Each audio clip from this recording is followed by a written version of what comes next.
Meus irmãos, vamos meditar na palavra do Senhor. Pedir logo para Wagner pegar o teclado, um bolero mais calmo. Inventa de fazer a brasileirinha.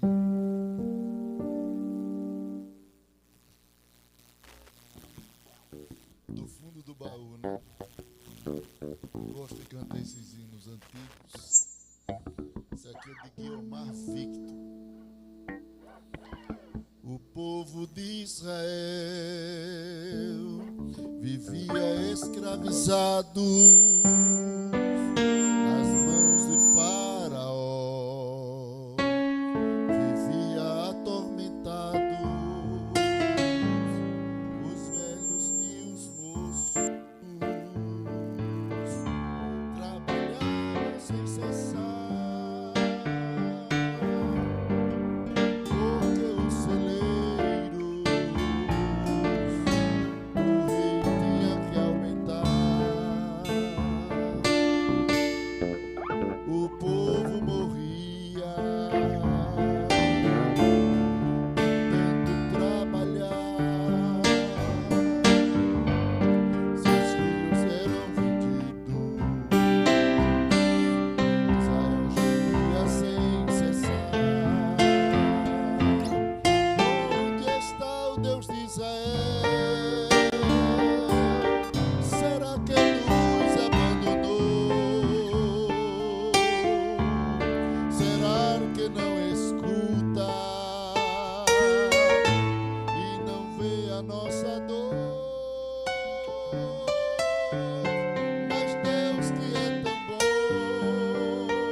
Mas Deus que é tão bom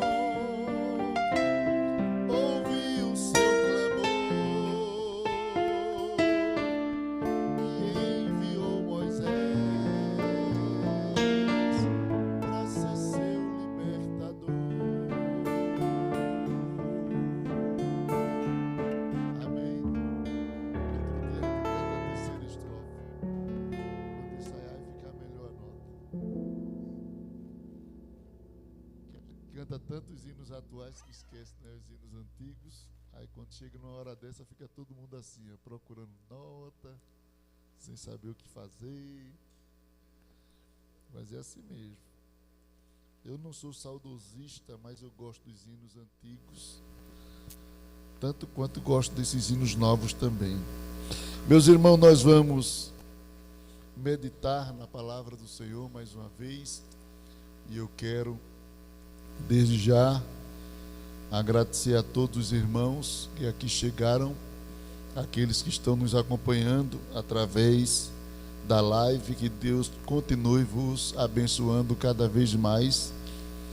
Tem muita gente que acompanha este culto, assiste durante e assiste depois da transmissão, e tenho recebido dos irmãos muitas palavras de incentivo, de elogio. E eu reconheço que tudo isso é pela graça e a misericórdia de Deus sobre a sua igreja aqui em Caruaru. Estamos ainda nesta dinâmica que o pastor tem nos dado, estarmos aqui e lá em Escada, hoje aqui, amanhã estaremos na sede que o pastor está viajando e na sexta-feira estaremos em Escada, e é uma missão árdua. Pregar não é fácil. É fácil falar, mas construir pensamento, buscar e trazer um estudo bíblico para a igreja é um desafio.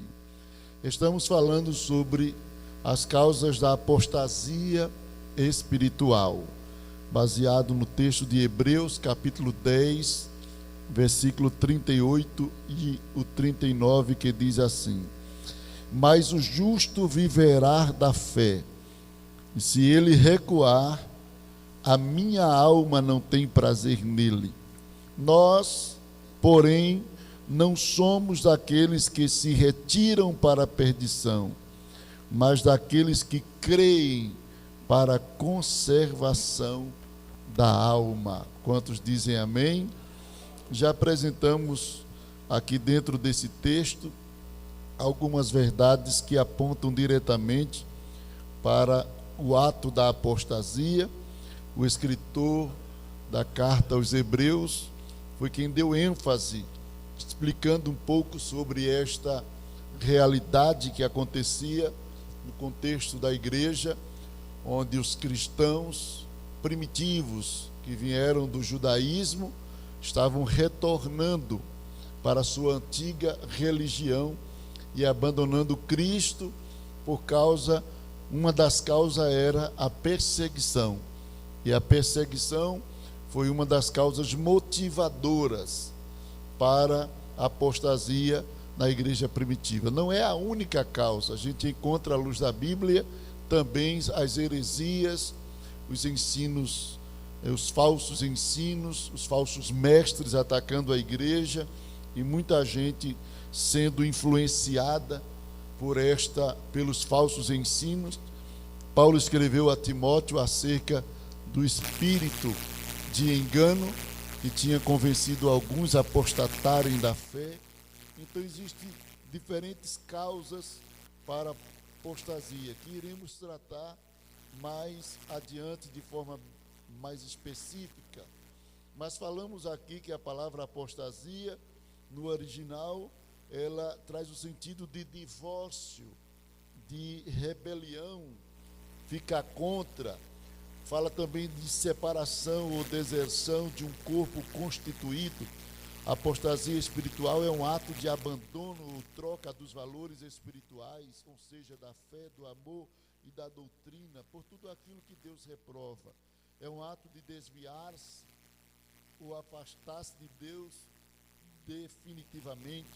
A doutrina sobre a apostasia, eu já disse que é o calcanhar de Aquiles dos calvinistas.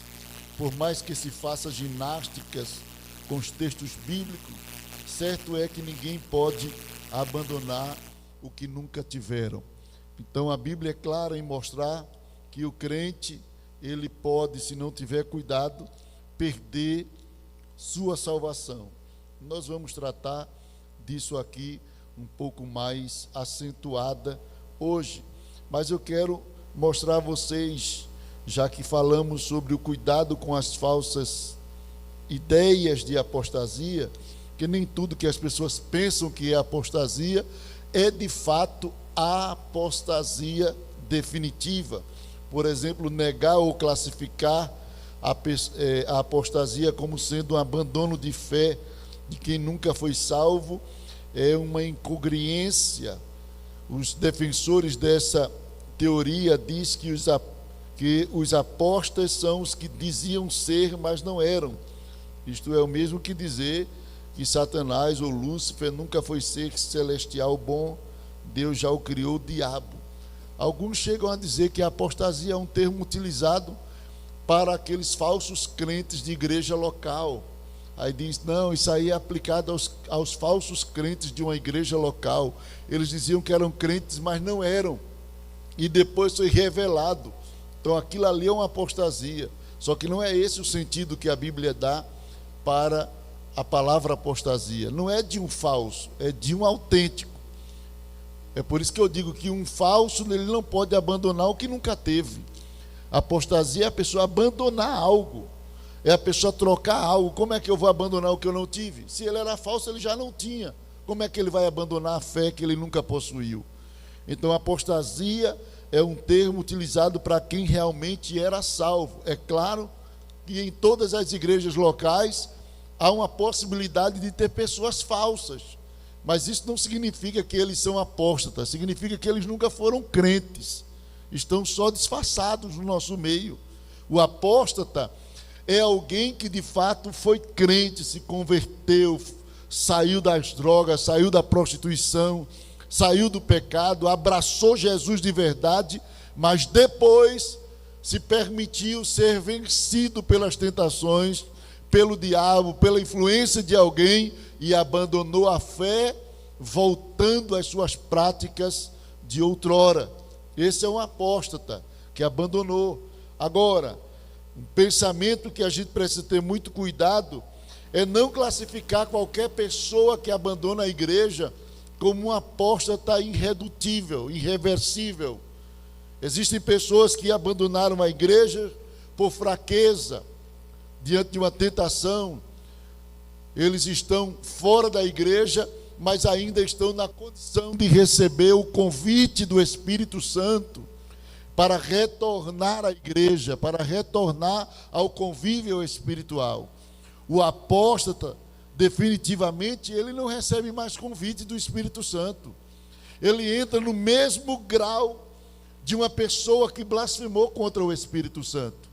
Quando a pessoa atinge um nível de apostasia irredutível, como diz o escritor da carta aos Hebreus, é impossível que ele volte a ter o arrependimento. É impossível que ele volte a arrepender-se, porque ele já está ali, dentro daquele laço, de tal forma que ele está convencido que tudo quanto ele defendia antes não é mais verdade. Ele permitiu ser enganado de tal forma que ele abraça outros caminhos, outras religiões, outras crenças, ou abandona definitivamente e adere a um ateísmo, a um ceticismo religioso. Então fica difícil para uma pessoa, quando atingem determinado nível da apostasia, voltar ao Senhor.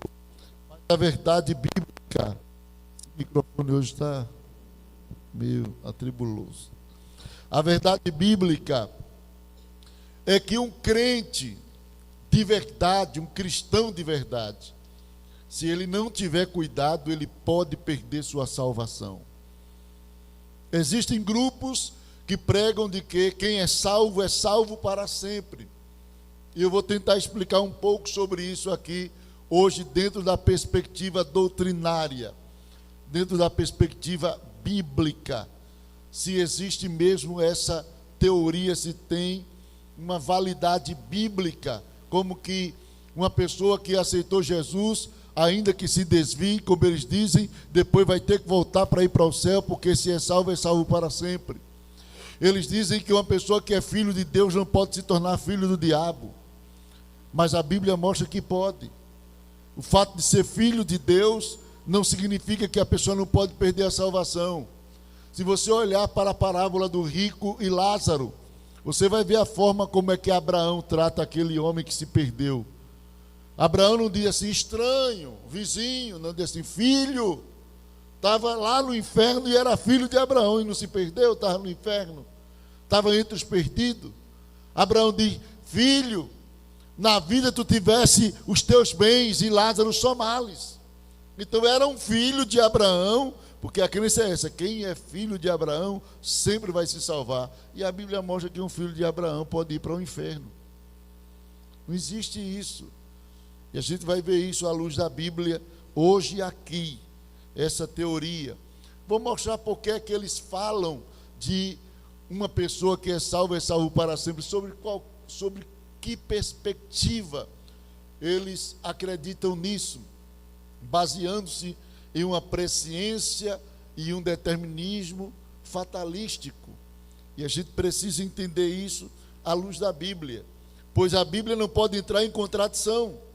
E a gente encontra na Bíblia textos que diz: negarão o Senhor que o resgatou. Texto que diz: foram iluminados e provaram o dom celestial e fizeram participante do Espírito Santo e provaram a boa palavra de Deus e as virtudes do século futuro e recaíram. Caíram de novo. Só cai quem está em pé.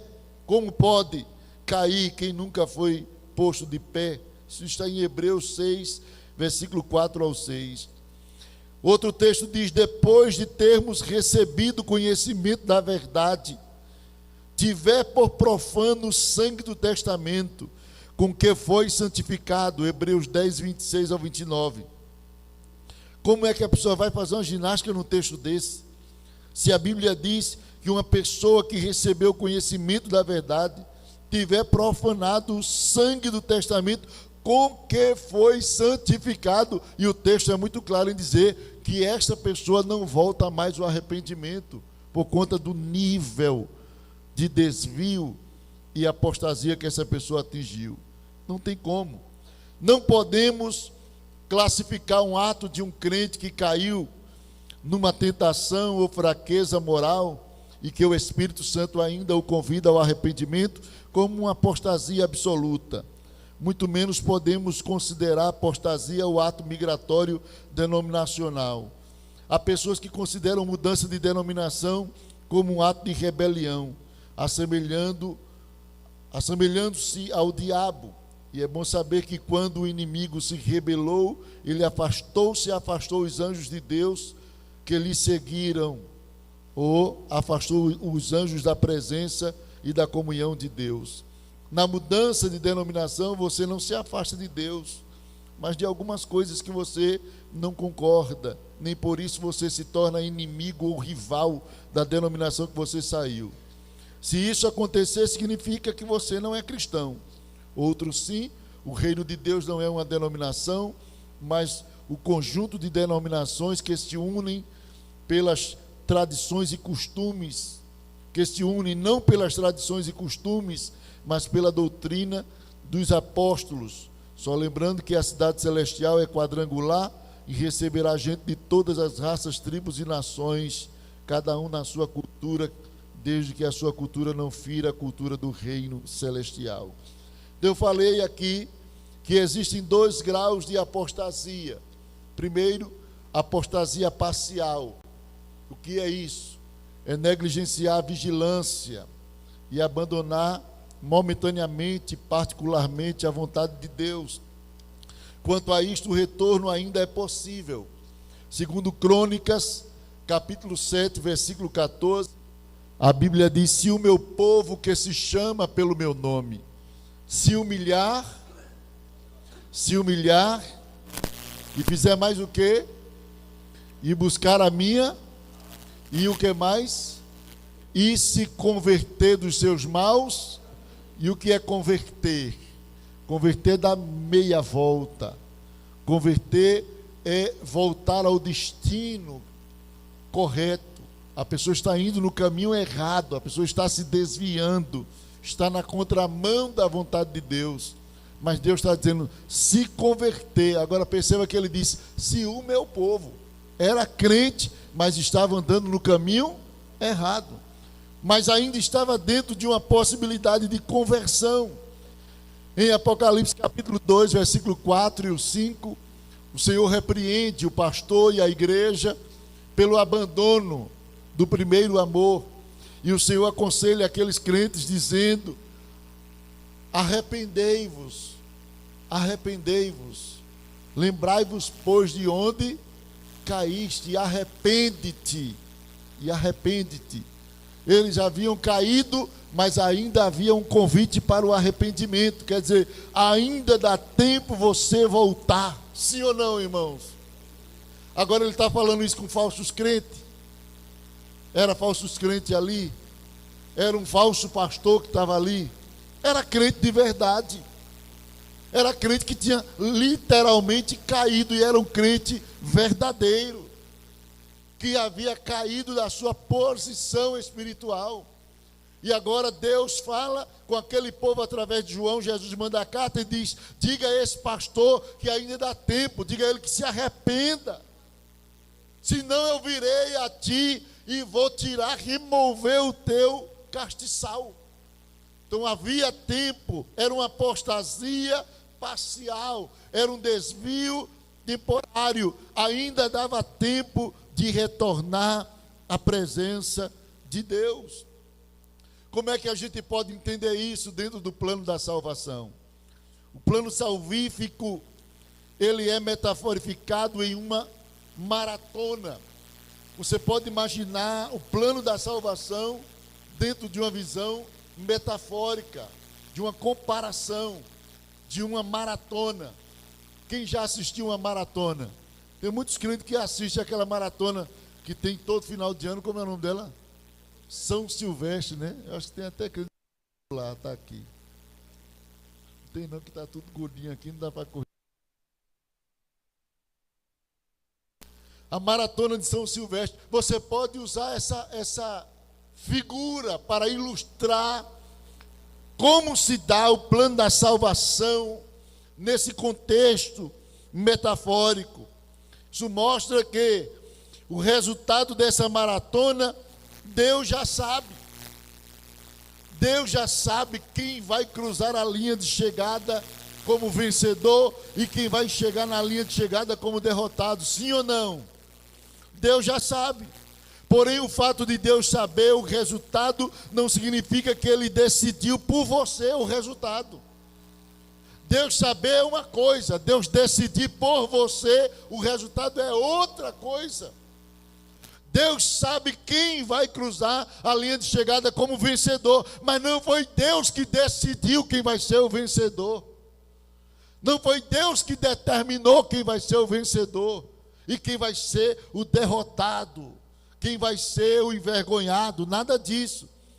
Deus sabe porque Ele é presciente e onisciente, mas Ele não decidiu por nós o resultado. Deus providenciou todos os meios para que todos cruzem a linha de chegada com a bandeira da fé. Deus não fez isso para alguns. Os meios de vitória Deus disponibiliza para todos. Todos os seres humanos podem ouvir a palavra, todos podem obedecer a palavra, todos podem orar, todos podem vir para a igreja. Agora, será que é Deus que fica segurando a pessoa em casa? Você não vai. Esse aqui vai para a igreja, esse aqui vai para o clube. Que é isso, irmãos? Aí Deus determina que a pessoa seja um pecador para depois Ele mesmo condenar a pessoa. Você está condenado. Por quê? Porque você pecou. Mas não foi tu que determinou? Eu só fui obediente para pecar. Se Deus determinasse a desobediência ou o pecado e a fidelidade, então o responsável por tudo era Deus. O homem não seria responsável por nada. Eu venci porque Deus determinou para eu vencer, e o outro pecou porque Deus determinou para ele pecar. No final das contas, um é obediente para o bem, outro foi obediente para o mal, todo mundo é obediente. Mas isso é ilógico. Deus não pode condenar o que Ele determinou para que fosse feito. Como é que poderia Ele condenar o pecador se Ele mesmo determinou para o camarada fazer o que não presta? Deus determina o ladrão para roubar, determina o outro para ser roubado. No final, Deus condena o ladrão e livra o outro que foi assaltado para o céu e o ladrão para o inferno. Mas não foi Deus que determinou tudo? Na visão desses teólogos é assim. Deus que determina tudo. Mas isso é um erro. Falta lógica nisso. Falta lógica nessas coisas. Não tem fundamento nisso. Isso é um atentado contra a inteligência. A gente não entende nada. Isso aí é porque é um mistério. Não tem nada de mistério, irmão. É que a pessoa quer manter-se numa linha que ele nasceu ali, crendo naquilo ali, naquela igreja, naquela denominação. Aí ele nasceu crendo naquilo ali, foi instruído naquilo ali. Aí depois de velho não quer abandonar sua linha de raciocínio teológica, porque quer manter uma bandeira de uma denominação. Mas pela Bíblia isso está errado, isso é contradição.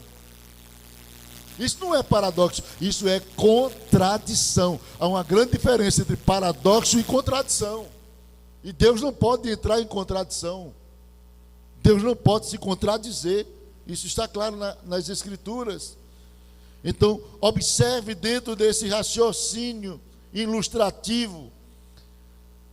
Deus já sabe, porém o fato de Deus saber o resultado não significa que Ele decidiu por nós o resultado. Deus providenciou todos os meios para que todos cruzem a linha de chegada com a bandeira da fé. Logo, o resultado dessa maratona depende de 3 coisas. Vamos lá. Primeiro, de como responderemos às propostas da graça. A graça é a base, é a causa. Ninguém é salvo por si mesmo. A salvação não vem do homem, vem de Deus. Se o homem é salvo, ele não é salvo porque ele criou e construiu seu meio de salvação, como que alguém tem ali a sua própria boia para se salvar de uma enxurrada. Não. A salvação vem de Deus. Deus planejou a salvação, mas Deus não impõe a salvação. Deus expõe a salvação. Expor é diferente de impor. Deus não obriga ninguém a aceitar Jesus. Deus apenas usa pessoas para mostrar o seu amor, a sua misericórdia revelada em Cristo, que pode salvar o pecador. Mas Deus não faz ninguém. Deus vai levantar a tua mão. Não, Deus não é tu que levanta a sua mão. Eu vejo muita gente, quando Deus tocar no meu coração, querido, quando Deus tocar, então tu quer dizer que Deus está concordando com a tua vida troncha e errada?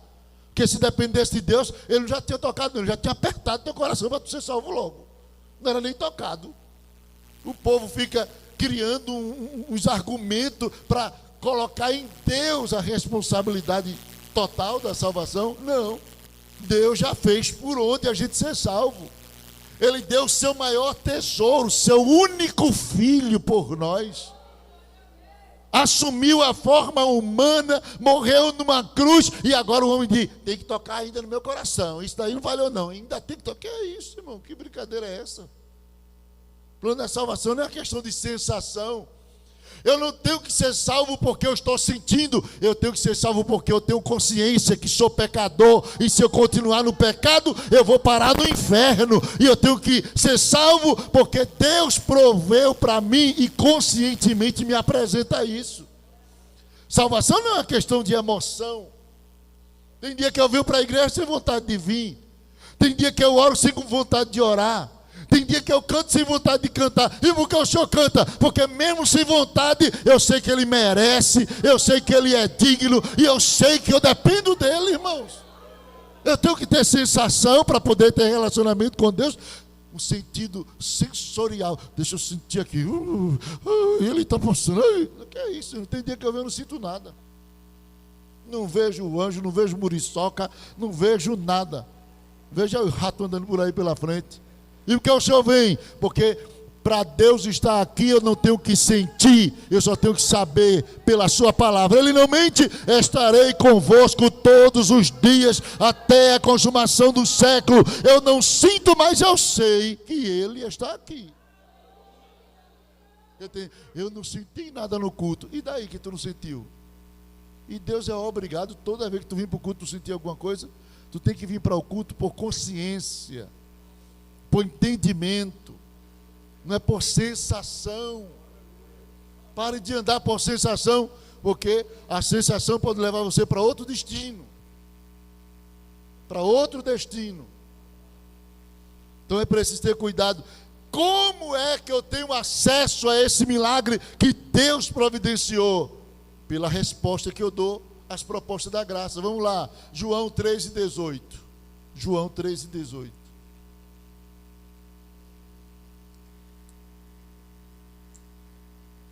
Quem é o autor da salvação, irmãos? Quem é? Quem é? Deus.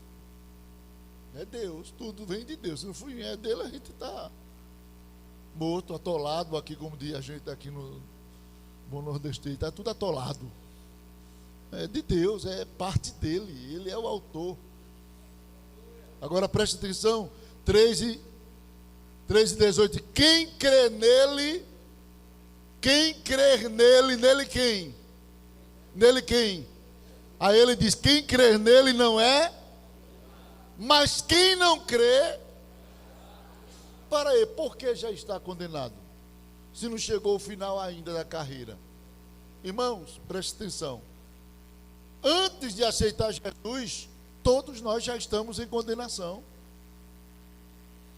Já estávamos, em condenação. Antes de aceitar Jesus, todos nós estávamos em condenação. Sim ou não? No pecado, todos já estavam condenados. Recebeu a proposta de ser salvo, se crê, aí já não vai ser condenado, porque já Deus vai transportar daquele lugar ali. Mas se não crê, a pessoa continua no mesmo lugar. Se a pessoa continua no mesmo lugar, a pessoa continua condenada. Sim ou não? É isso que a Bíblia está dizendo. Se você crê, você vai deixar de ser condenado para entrar no caminho da salvação. Mas se você não crê, você vai continuar na condenação. É por isso que ele diz assim: quem crê não é condenado, mas quem não crê já está condenado, porquanto não crer no nome do unigênito Filho de Deus. Então, quando o plano da salvação nos foi oferecido, não foi supondo que a gente um dia iria cair. Não, a gente já estava caído em Adão. Não é não? Em nossos delitos e pecados também. Mas aí, olha, presta atenção. A Bíblia mostra que quem não crê permanece em condenação. Mas Jesus veio. E quando Jesus veio, Jesus fez um convite. E não foi um convite seletivo, foi um convite para todos. Vinde a mim, todos que estáis cansados e sobrecarregados. Me diga quem é que não estava cansado e sobrecarregado, porque isso aqui é uma figura do estado de quem está no pecado. E Jesus está dizendo: todos vocês que estão debaixo do fardo do pecado, vinde a mim. O convite foi para todos, porém, nem todos respondem positivamente ao chamado, permanecendo assim em condenação. Logo, Deus sabe prescientemente, agora preste atenção no que eu vou dizer aqui agora. Deus sabe prescientemente o fim de cada um. Eu disse o quê? Deus sabe o fim de, como também sabe que esse fim poderia ser alterado, caso a pessoa usasse sua liberdade para obedecer a Deus. Deus sabe o fim de cada um. Fulano vai terminar assim, ciclano vai terminar assim. Mas também eu sei que se ele obedecesse a minha voz, ele não terminaria assim. É porque a gente só pensa na presciência, olhando o resultado que Deus sabe e não a possibilidade que a presciência também apresenta. Abra a Bíblia e veja 1 Samuel capítulo 23, para você entender isso aqui. 1 Samuel capítulo 23, versículo 10 ao 13.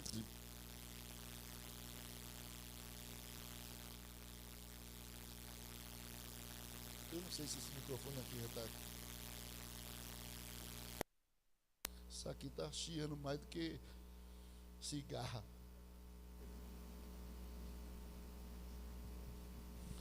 Veja o que é que diz. E disse Davi, preste atenção.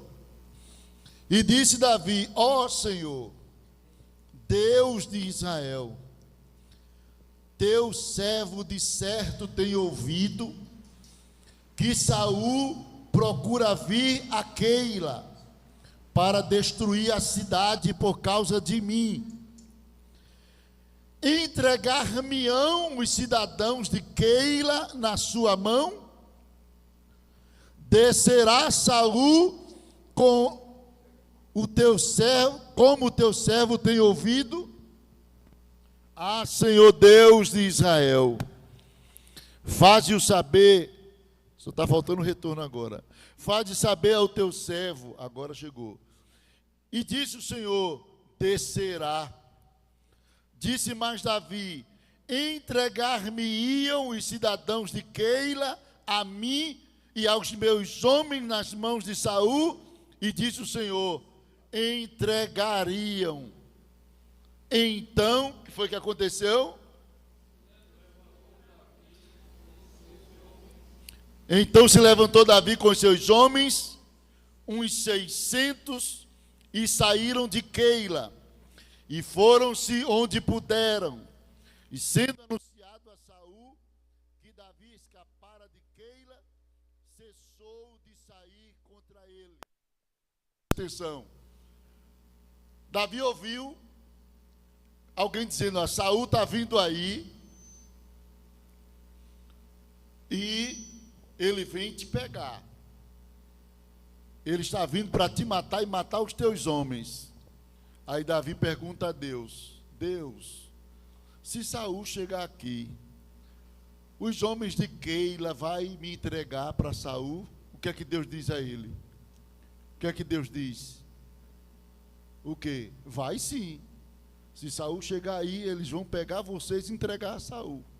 Aí quando Davi ouviu isso, pegou os homens e foi embora. Eu pergunto: aconteceu aquilo ali? Aconteceu que Deus disse a Davi que os homens fariam? Não. Deus sabia o que os homens fariam, mas não aconteceu porque Davi livremente escolheu sair dali. Então, presciência não é só Deus saber o que a pessoa faz, mas saber o que pode acontecer se a pessoa obedecer livremente a sua palavra, contrariando aquilo que poderia ser feito. Quem está me entendendo? Que as pessoas só pensam: não, Deus sabe de tudo, já está definido pelo que Deus sabe. Mas também Deus sabe. Ele sabe quem vai terminar mal, mas ele sabe que aquele que terminou mal poderia terminar diferente. Quem está me entendendo, diga amém. Está dando para eu entender mesmo? Não doide não. Porque eu estou procurando uma forma, assim, básica para tentar passar isso aqui. Porque isso, dentro do contexto intelectual, é chamado de conhecimento contrafactual de Deus. Eu não vou estar usando... Os irmãos já me conhecem, não gosto de estar usando muita teologia. Teologia eu ensino na etade. Mas culto e doutrina eu tento trazer da forma que o povo vai entender. Está usando termo. É porque isso aqui, no campo da teologia, é a vontade contrafactual de Deus. Factual, deixa eu falar para a teologia. Aqui é assim. Amém? Deixa para Caio essas coisas. Caio que gosta de falar bonito assim. Mas vocês estão entendendo que Deus não somente sabe o fim, mas pelo seu conhecimento também Ele sabe que a pessoa poderia fazer diferente daquele fim? Porque tem, não, Deus já sabe o fim de tudo, mas Ele sabe que você pode mudar o fim. Ele também sabe disso. Como é que Ele sabe? Ele não trouxe Jesus? Se Ele trouxe Jesus como meio de salvação, o fim Ele já sabia de todo mundo que ia para o inferno se não tivesse o plano da salvação, sim ou não? Todo mundo já estava destinado ao inferno, irmão. Mas a prova de que Deus sabe que o fim pode ser alterado, então Ele prepara um plano da salvação e coloca diante de nós. Agora você pode mudar. Veja que Ele chega para Israel e diz assim: eu coloco diante de ti o caminho da vida e o caminho da morte, da bênção e da mal. Aí Ele diz: entra pelo caminho. Sim, mas se a pessoa não quiser entrar, Deus não sabe que se ele entrar pelo outro caminho vai ser maldição? Deus já sabe. Mas a pessoa pode alterar e vir pelo caminho da bênção. Porque Deus lhe deu esse direito de escolher, querido. Não é Deus que vai escolher. Deus até indica. Deus até dá uma filinha, uma colinha. Por aqui, ó, por aqui. Ele bota a prova diante assim e diz assim: uma cola para vocês. Pega aqui o caminho da vida, rapaz. Entra pela porta estreita. Vem por aqui. Ele é tão misericordioso que ainda dá uma colinha para a pessoa. E a pessoa ainda é reprovada. Ou aluno ruim, irmão. Deus dando cola para ele, ele ainda tá errando, pelo amor de Deus, irmão. Deus está mostrando como tu pode escapar do diabo, como tu pode escapar da prostituição, como tu pode escapar do inferno. Ele está mostrando isso aqui, leva para o inferno, esse leva para o céu. Entra por esse, entra por esse, entra por esse. Você acha que Deus ia dizer: entra por esse, se você não pudesse entrar? Irmão, que doideira é essa? Que Deus louco é esse? Entra por esse, mas eu determinei para tu se ferrar nesse daqui. Isso é doideira, irmão. Isso é doideira desses calvinistas extremados. Não, Deus não vai dizer: entra por esse, sabendo que determinou para tu ir para o inferno. Que conversa é essa? Deus deu a você o livre-arbítrio para escolher. E Ele não deu só o livre-arbítrio, Ele ainda deu uma colinha. Entra por esse aqui, vai por aqui. Vai por aqui. Deus está ensinando.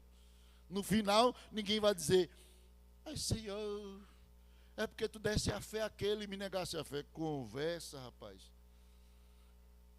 A Bíblia diz que Deus enviou a luz ao mundo, mas os homens fizeram o quê? Fizeram o quê? Amaram mais as trevas do que a luz. É porque para você é mais gostoso a maconha. Para você é mais gostoso a prostituição. Para você é mais gostoso as festas do mundo. Para você é mais gostoso a cachaça. Aí no final você se perde, não é porque Deus não quis lhe salvar, é que você amou mais as trevas do que a luz. Mas enquanto alguns vão para a cachaça, o outro vem para cá para o culto. Enquanto alguém vai para a gandaia, o outro vem para a consagração. Aí no final Deus vai dizer, você que amou mais a mim do que as coisas que o diabo ofereceu, salvo.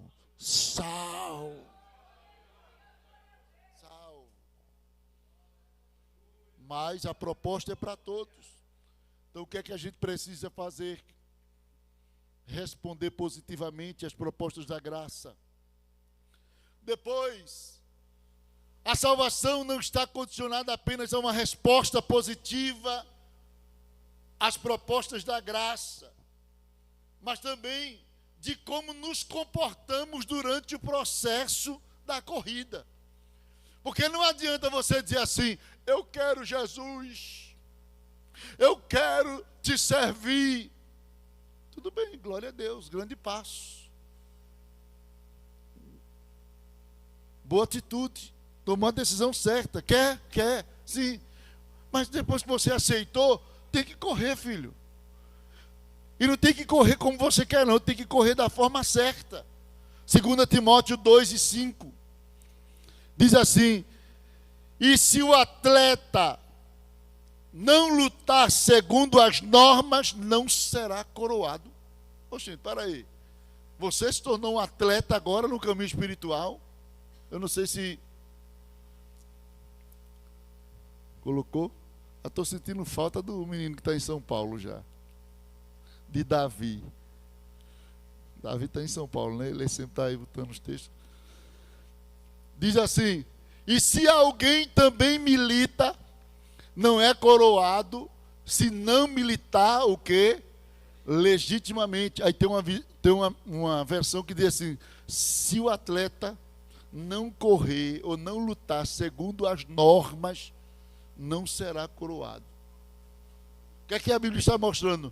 Que a gente aceita a proposta da maratona espiritual, mas não é a maratona simplesmente, é de correr com a bandeira, defendendo a bandeira. Até o mundo está correndo, viu, irmão? Nessa maratona. Até o mundo está correndo. Agora não está correndo com a bandeira de Jesus. Mas aqui é a maratona da vida. A maratona é a vida. Deus nos colocou nessa maratona, nascemos dentro dessa maratona. Só que no caminho Deus diz, olha, defenda essa bandeira aqui, leva essa bandeira até o final.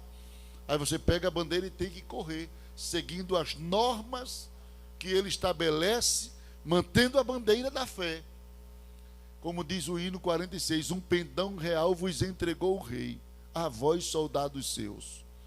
É segurando esta bandeira e levando, correndo. Tem muita gente que pegou a bandeira e jogou. São os que se desviam, são os que apostam.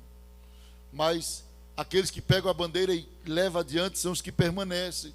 Então, não depende apenas de como respondemos à proposta da graça, o convite para o arrependimento, mas de como nos comportamos durante a jornada. A corrida não deve ser de qualquer maneira. Devemos obedecer às regras. E quando assim fazemos, confirmamos a nossa vocação. 2 de Pedro, capítulo 1, versículo 10 a 11, diz assim, portanto, irmãos, procurai fazer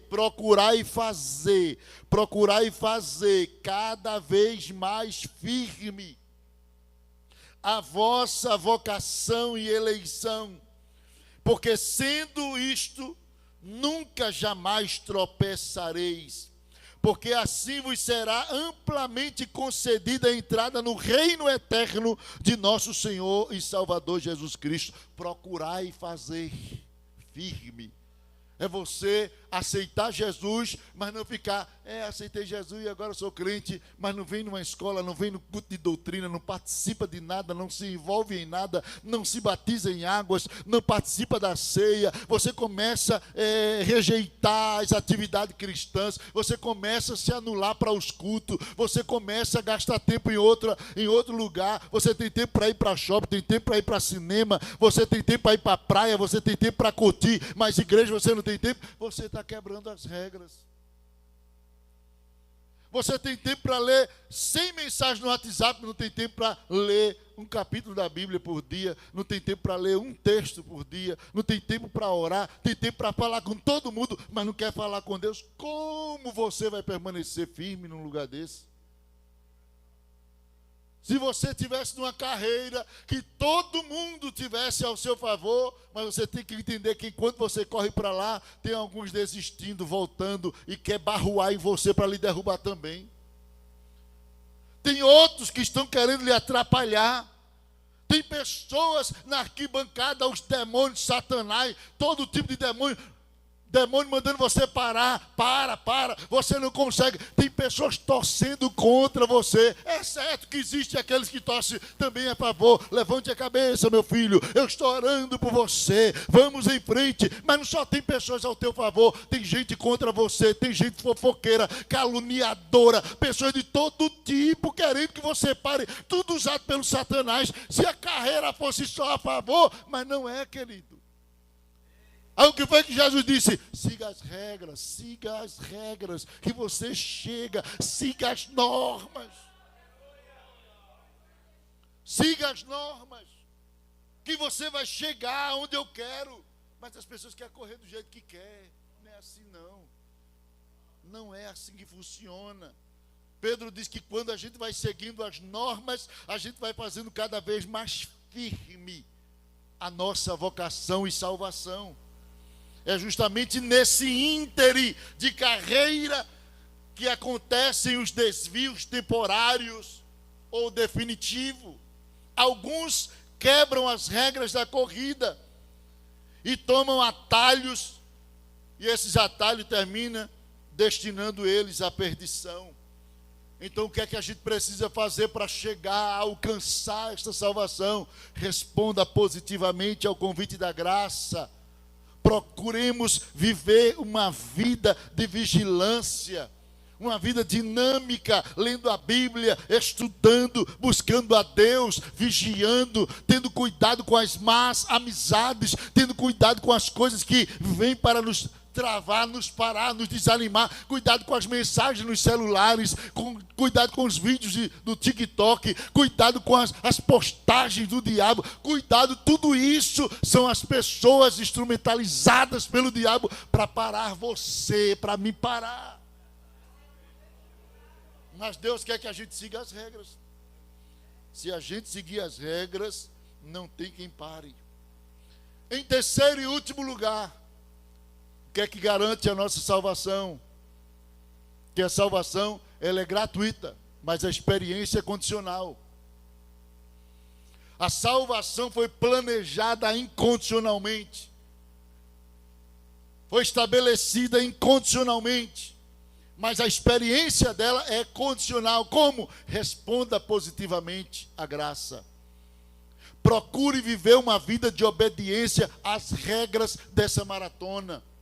Terceiro, para você alcançar esta salvação, precisamos cruzar a linha de chegada como vencedor, sem ter abandonado a bandeira da fé. 2 Timóteo 4:7. Veja o que é que Paulo diz: combati o bom combate. E o que é que ele diz? O que é que ele diz? Acabei e o que? Guardei a fé. Não perdi a fé. Não joguei a fé. Não desprezei a fé. Quando ele me entregou, e você sabe quando foi que o Senhor entregou a ele a bandeira? Lá no caminho de Damasco.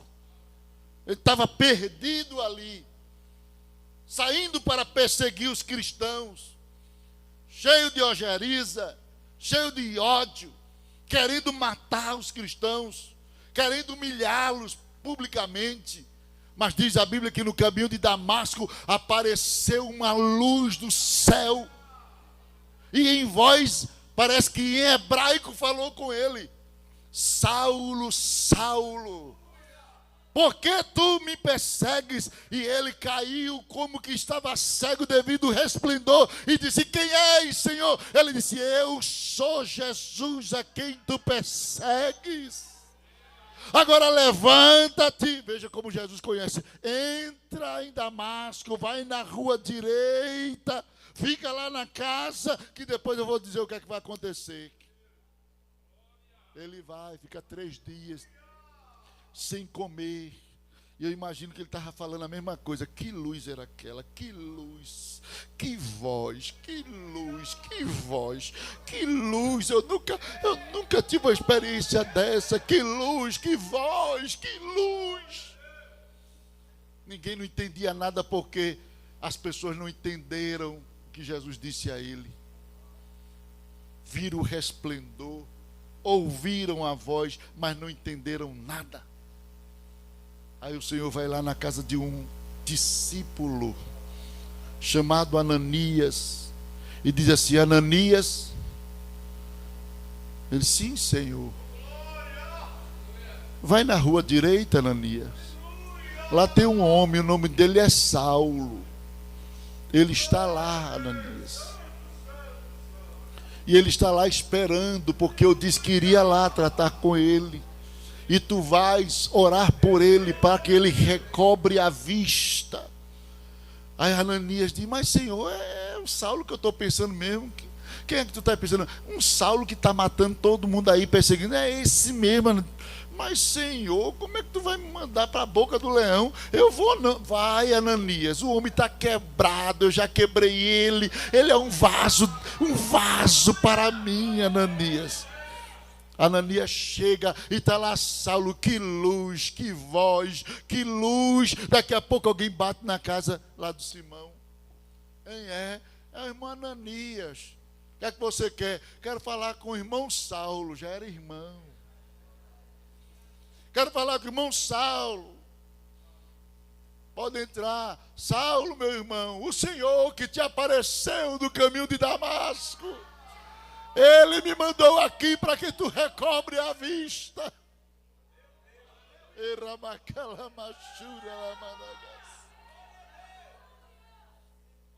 Irmãos, que coisa, irmãos. Naquele dia Deus entregou a bandeira da fé. Saulo segurou. Fizeram tanta coisa para ele soltar essa bandeira. Apedrejaram ele, ele estava lá no chão apedrejado, mas a bandeira da fé aqui. Cercaram a cidade, colocaram ele dentro de um cesto para ele escapar, mas ele disse: eita, a bandeira, traz a bandeira, eu vou descer com ela, eu vou com ela. Apedrejaram, prepararam ciladas, covardia de alguns irmãos da igreja. Ele mesmo diz lá em Coríntios. Passou fome, necessidade, naufrágio, tanta coisa aconteceu com ele, mas ele, segurando a bandeira, foi se apresentar ao imperador, foi julgado. Quando ele disse que foi ser julgado, que olhou, não tinha nenhum dos crentes que ele tinha ganhado para Jesus. Ele gastou a sua vida trabalhando para Jesus. No dia que ele foi julgado, ele procurou: cadê Timóteo? Cadê Tito? Cadê Lucas? Cadê Barnabé? Não tem ninguém aqui. Quando ele olhou, aí tinha alguém lá no meio, todo de branco, e disse: eu vim, Saulo. Saulo, eu vim. Eu sou o Senhor. Todos podem faltar na tua defesa. Aí ele disse: mas o Senhor estava presente.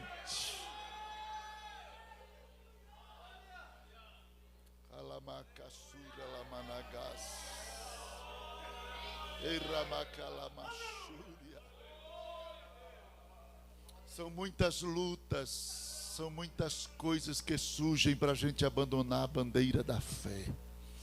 Calúnias, tentações, propostas, ofertas abertas do diabo, de todos os tipos, de prostituição, de dinheiro fácil, de envolvimento em coisas corruptas, são embaraços, são tantas coisas, mas aquele que segura essa bandeira, irmãos, aquele que segura esta bandeira, Apocalipse 3:5 diz assim: o que vencer será vestido de vestes brancas, e de maneira nenhuma riscarei o seu nome do livro da vida. Mas o que vencer, que Jesus está dizendo, depois que você cruzar essa linha de chegada com a bandeira da fé, não tem demônio, não tem irmão ruim, não tem fofoca, não tem calúnia que arranque você mais da minha presença. Enquanto você está na maratona, você pode até perder, mas depois que você terminar ela, seu estado eterno já está definido e ninguém pode alterar mais o seu destino eterno, porque quando você cruzar a linha de chegada com a bandeira da fé, você entra para o grupo dos vencedores. Quantos querem chegar, irmãos? Você sabia que cada um de nós um dia vai ter que cruzar essa linha? Você sabia que um dia você vai ter que deixar sua esposa, deixar seus filhos, deixar seu marido, deixar sua família? Vai chegar um dia que eles vão se reunir ao redor da sua cama, do seu leito. Se Deus der assim, esse tipo de partida, e você vai partir, estou indo. Fiquem firmes, lutem. Daqui a pouco teus olhos se fecham para este mundo. Quando você abrir os olhos, estão lá os anjos dizendo: terminou. Ele já mandou lhe buscar. Concluiu. Siga conosco, vamos. E você vai seguir os anjos. Cada um de nós passará por essa experiência.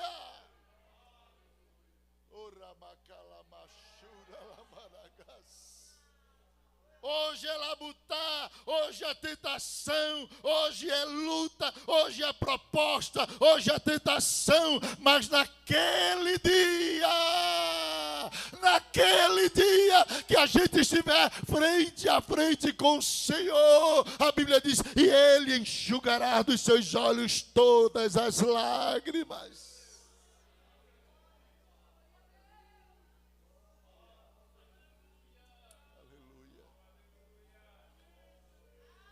Não creio no Cristo vencido, cheio de amargura, semblante de dor. Eu creio no Cristo, de rosto alegre, pois creio no Cristo que é vencedor.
irmãos que já partiram, às vezes eu fico pensando que alegria eles estão lá.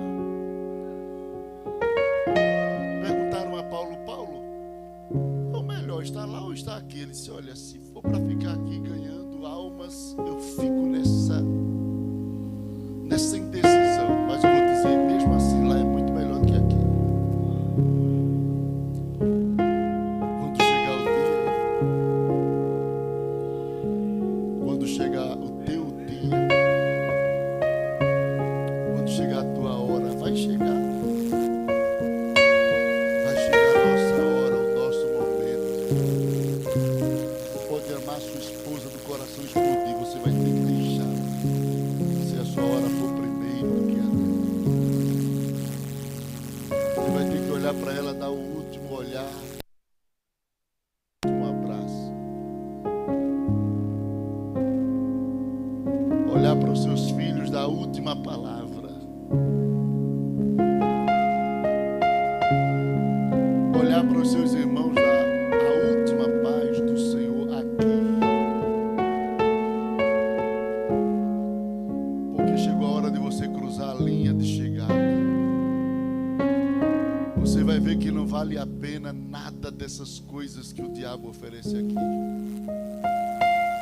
Mas quando você partir para lá, qual é o prazer que a maconha dá? Qual é o prazer? Temporário, lá é eterno. Lá é para sempre. Qual é a prostituição dá? Nenhuma. Só vergonha, decepção, desmoralização. Mas com Jesus é muito diferente. Com Jesus é uma alegria, é uma honra.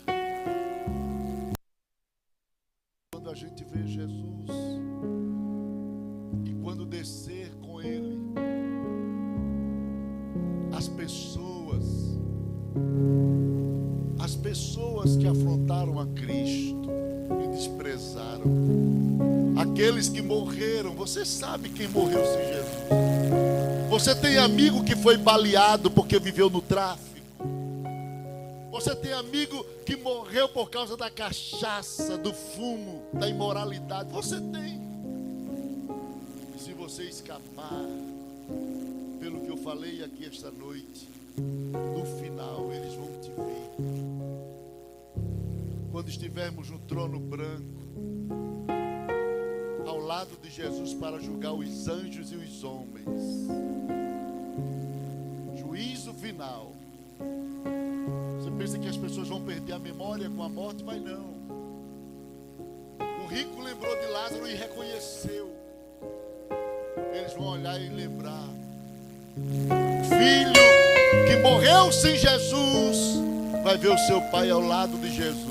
E eu imagino: pai, fale com ele aí. Agora mais não. Pai, me ajude aí para eu não ficar aqui. Agora mais não. Eu te ensinei quando tu tinha vida. Eu te chamei para a igreja quando tu podia vir. Eu te mostrei que este não era o caminho de Deus, mas tu desse as costas para Deus, para mim, para os conselhos, para tudo, porque amaste mais o pecado do que Jesus. Agora mais não. É duro, irmãos. Fica em pé. O marido: meu amor, tá lembrado de mim? Sou eu. Agora mais não. Eu orei, eu jejuei, eu te chamei, eu te mostrei que o caminho é o céu, mas tu amaste a prostituição, tu amaste o pecado. Agora, mas não. Agora não tem mais chance. Enquanto está aqui, a mulher pode ajudar, porque a Bíblia diz que a mulher santifica o marido não crente. O marido crente santifica a mulher que não é crente, mas depois da morte, acabou-se. Nem mulher, nem marido, nem filho, nem pais, não tem mais chance. Não tem mais chance. Essas mensagens estão sumindo de nossos púlpitos. Porque as pessoas estão sendo convencidas pelo diabo para estar trazendo para o púlpito mensagem de autoajuda. Você vai vencer na vida, você vai ser próspero, você vai ter carro, você vai ter casa. A minha mensagem de autoajuda é: vai trabalhar, vai fazer curso. E quiser a mensagem da ajuda do alto é: aceite Jesus, se converta, obedeça a palavra, e um dia você vai triunfar para sempre. Essa é a mensagem do verdadeiro evangelho. Vá atrás dessas igrejas que está querendo te enganar com propostas de autoajuda. Ouve o verdadeiro evangelho. Tua vida não é para aqui e não é para sempre aqui nesta terra. Tua vida é para o céu. Viva em função do céu. Dedique-se para o céu. Aplique-se nas coisas do céu. Se já ressuscitaste com Cristo, diz a Bíblia, buscai as coisas que são de cima e não as que são da terra. Jesus disse: buscai primeiro o reino dos céus, e as demais coisas seriam acrescentadas. Se alguém pregar diferente disso, não é de Deus. Não é de Deus. Não se iluda. Não se iluda. Estamos caminhando. Somos peregrinos nesta terra. Daqui a pouco a gente chega na nossa casa, na nossa morada eterna. Daqui a pouco, todos quantos a gente prega sobre ele, Abraão, Isaac, Jacó, vamos conhecê-los. Moisés, Paulo, Pedro, João, Tiago, vamos conhecer. Maria, Marta, Lázaro, vamos conhecer. Vamos conhecer os irmãos que a gente caminhou com ele aqui, mas vamos conhecê-los lá.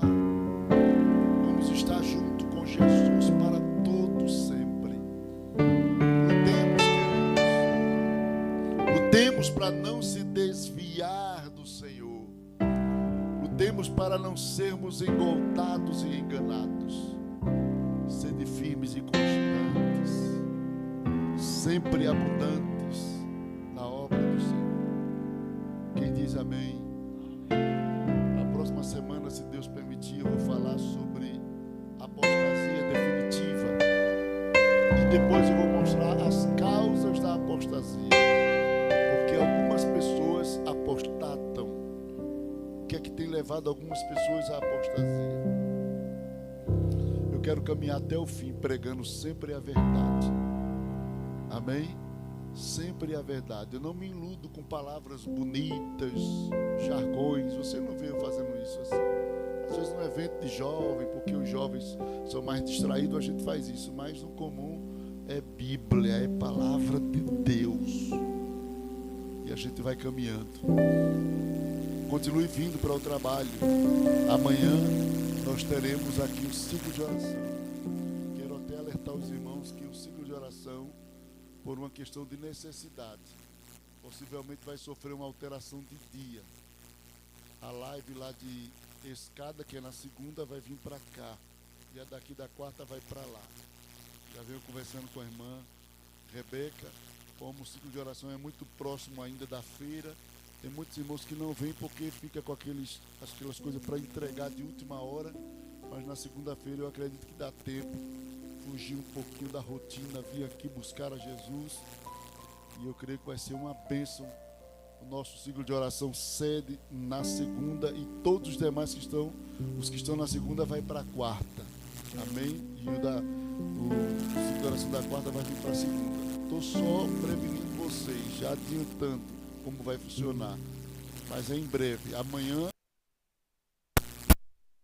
quarta-feira. Tá certo, amados? A Deus.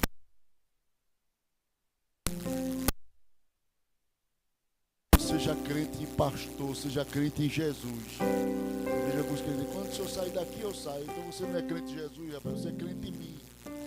Seja crente em Jesus. Seja crente em Jesus. Firme em Jesus. para que a gente possa um dia se encontrar no reino celestial. Vamos orar agradecendo a Deus, pedir ao presbítero Abenaildo para estar agradecendo ao Senhor. Então amanhã, ciclo de oração, quinta-feira, grande reunião com todos os Jades, né, do campo. Quinta-feira, reunião geral dos Jades, todos os jovens aqui. Sábado, aliás, domingo de manhã, escola dominical, domingo às 18h20, mais ou menos 18h15, a gente começa o culto oficial.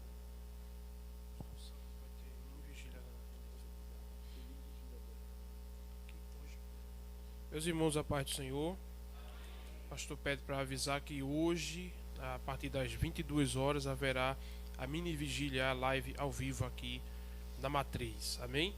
E sábado, a partir das 10 da noite, de 10 à meia-noite, de 22 a 0 hora, também teremos uma mini vigília ali na Congregação das Rendeiras, né? A última foi uma bênção, que os irmãos da Matriz foram para lá, gostaram. A água lá é doce, vai para lá para se saciar na presença de Deus, buscar a Deus e adorar para a honra e glória do nome do Senhor. Amém? Vamos orar. Senhor nosso Deus, nosso Pai, neste momento nós te adoramos, nós te bendizemos por este ensino glorioso que recebemos de ti nesta noite. Continue ajudando o teu servo, pastor Elmi, a ele e a sua família, nesta rotina pesada que o teu servo tem enfrentado. Ajuda ele, da graça, da força, da sabedoria, para continuar, Senhor meu Deus, fazendo a tua vontade. Querido Deus, muito obrigado por tudo que podemos receber aqui nesta noite. Despede-nos em paz para os nossos lares, abençoe a cada um, nos dando uma noite de sono reparador na tua presença. Assim, nós oramos e te agradecemos no nome de Jesus. Meus irmãos, hoje é o aniversário do auxiliar irmão Jackson, está completando 50 anos. Está quase, né? Amém. A igreja está feliz, todos digam amém. Vamos orar por ele, Salmo 23 para a sua meditação. Querido Deus, eterno Pai, em nome de Jesus, te louvamos, Senhor, pela vida do teu servo, por mais uma primavera. Continua abençoando o teu filho, enriquecendo das bênçãos espirituais. Tudo isso nós desejamos debaixo da tua vontade, em nome de Jesus. Quem diz amém? Vamos, bênção apostólica, presbítero Jorge Lima. Também cumprimento a todos com a paz do Senhor. Estenda as suas mãos. Que a graça do nosso Senhor e Salvador Jesus Cristo, o amor de Deus e a comunhão do Espírito Santo seja com todos nós. E a igreja diz amém.